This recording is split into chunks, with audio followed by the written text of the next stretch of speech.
Wow na wow naman. Ngayon pa lang kinikilig na ako ha. Guest kasi si Jericho Rosales sa YouTube channel ni Chad Kinney Show. At tinanong nga ang aktor kung ano ang Valentine's Day niya ngayon. Sagot niya with Janine.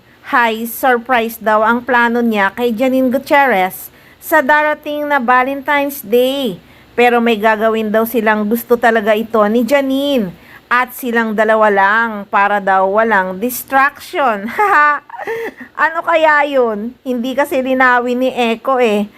Kilig, di ba? Babawi daw talaga ang aktor kasi nga last year, hindi sila nakapag-celebrate ng Valentine's Day ni Janine kasi sobrang busy talaga ang aktor.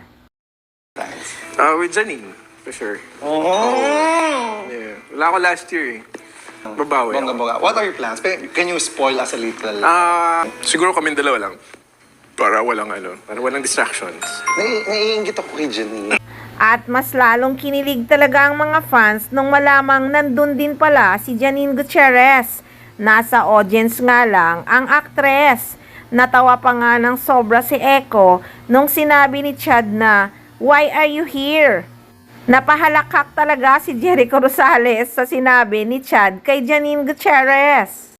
Pero halatang kilig na kilig si Chad Kinney sa Eko ha.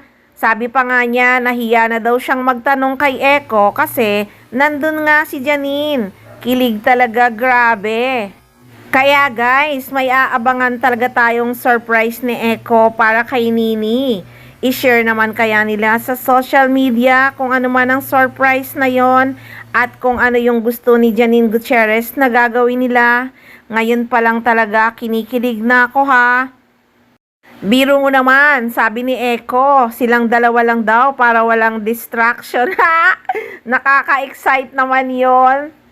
Kaya sa mga Ekonin fans, watch na this amazing Chad Kinney Show. Just to know, humor is so funny, but he's so witty. This full interview talks everything about Jericho and his career and life. Funny, but it's a beautiful way tackling his life, hobbies, etc. Also, they talk about how he worked with Ann Curtis and things about his new movie on The Loved One. So guys, panoorin nyo ang Chad Kinney Show. Mapapanood nyo doon ang full na interview ni Jericho Rosales.